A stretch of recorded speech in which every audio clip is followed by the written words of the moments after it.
బాన్స్వాడ ప్రజలకు విజ్ఞప్తి.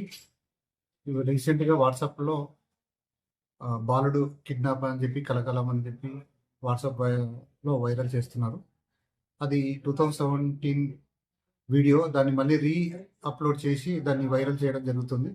అది ప్రజలకు విజ్ఞప్తి, ఎవరు అటువంటి దాన్ని నమ్మకండి, భయభ్రాంతులకు గురి కావద్దు.